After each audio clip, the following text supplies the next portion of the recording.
Mise à jour décevante pour Final Cut Pro. C'est mieux pour Logic Pro et GarageBand. WhatsApp Apple Silicon. Le trousseau iCloud dans Firefox. Ne dites plus Streisand. Mardi 7 novembre 2023. Fabrice Neumann. Benjamin Vincent. La quotidienne iWeek, épisode 495. Bonjour à toutes et à tous.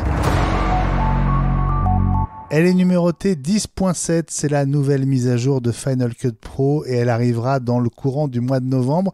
Apple l'a présentée il y a quelques heures, on est très loin, vraiment très loin des innovations introduites il y a un mois par Adobe dans Premiere Pro. Apple se contente d'ajouter quelques fonctions qui ne changent pas la vie.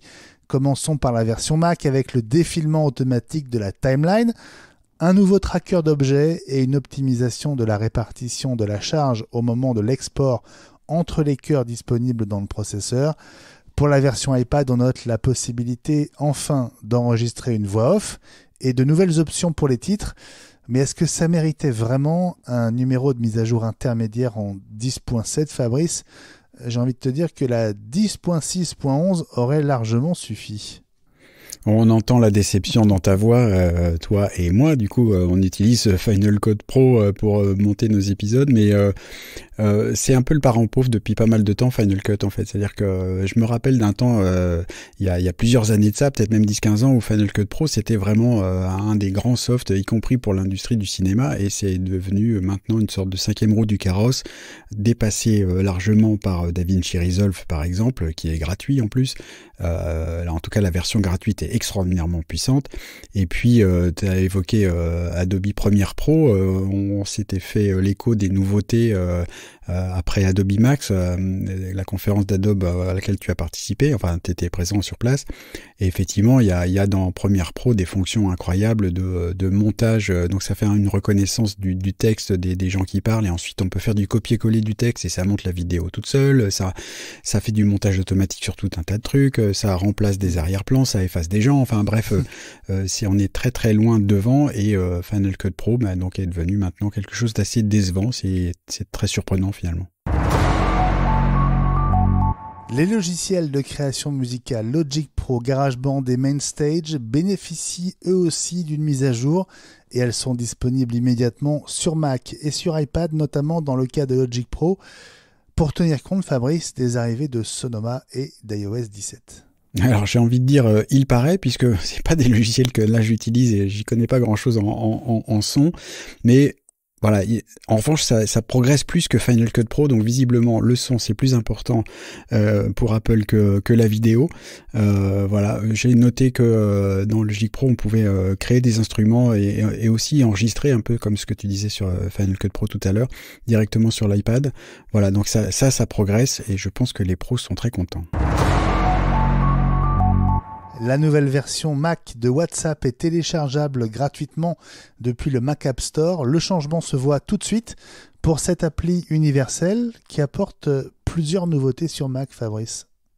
Oui, notamment au niveau des appels vidéo, on peut faire des appels de groupe, ce qui n'était pas le cas avant, et puis on n'a plus besoin forcément que l'iPhone soit connecté au Mac pour recevoir et envoyer ses messages ou faire des appels audio ou vidéo. C'est bien, voilà, c'est ça l'application universelle, c'est-à-dire que c'est compatible en direct avec Apple Silicon. L'appli est plutôt un peu plus jolie, moi je l'ai trouvé un peu refaite et un peu plus jolie, et puis elle est plus rapide, enfin voilà, donc c'est une application native, c'est bien, il est temps maintenant qu'il fasse aussi une application pour l'iPad.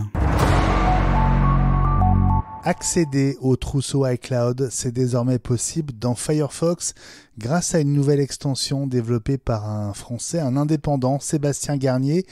Il en a eu marre d'attendre qu'Apple s'en occupe comme Cupertino l'a fait cet été dans Chrome sous macOS Sonoma.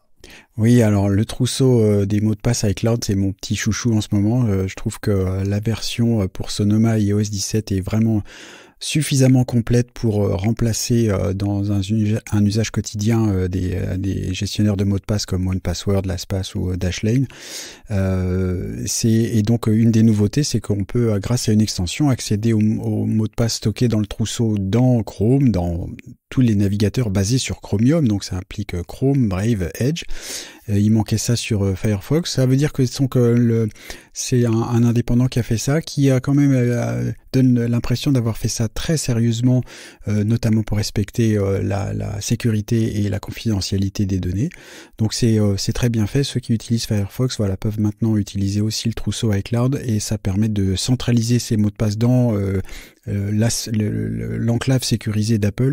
C'est un grand progrès. N'hésitez pas à l'utiliser. C'est bon, mangez-en. Voilà, et cette extension pour Firefox s'appelle iCloud Password. Et puis elle s'appelle Barbra Streisand avec 2 S et pas un Z. Or, Siri disait Streisand. Alors en 2016, la chanteuse a contacté Apple pour s'en plaindre et demander que cette prononciation soit rectifiée. Elle a fini par parler au téléphone avec Tim Cook. Et depuis, Siri dit bien Streisand. Fabrice. C'est intéressant d'avoir un peu de reconnaissance et d'être un petit peu connu. Ça permet sûrement de passer quelques étapes et quelques barrières pour atteindre Tim Cook directement. Tant mieux. Voilà, effectivement, elle s'appelle Barbra Streisand. Et elle va être... Tu l'as dit avec un Z. Barbra Streisand. Justement, pas de Z, un S, 2 S même, voilà. Fais gaffe, hein. Oui, il faut faire attention, sinon c'est Tim Cook qui va m'appeler directement. Cela dit, on peut aussi remarquer que c'est très bien. Je suppose que Siri en français va prononcer ça correctement, mais rappelons, ça me fait penser au fait que Apple Music Voice, l'abonnement qui n'était commandable que par la voix avec Siri pour écouter des morceaux de musique, a disparu, et notamment parce que quelle que soit la prononciation quand on utilise Apple Music en français, pour essayer de trouver Barbra Streisand ou Streisand, on n'y arrivait pas et on n'arrivait sûrement toujours pas. Donc je suis très content pour Barbra Streisand donc aux États-Unis, mais pour ce qui concerne Apple Music et la prononciation, à mon avis, c'est pas encore ça. Bon, ça n'empêchera pas la quotidienne iWeek de revenir demain.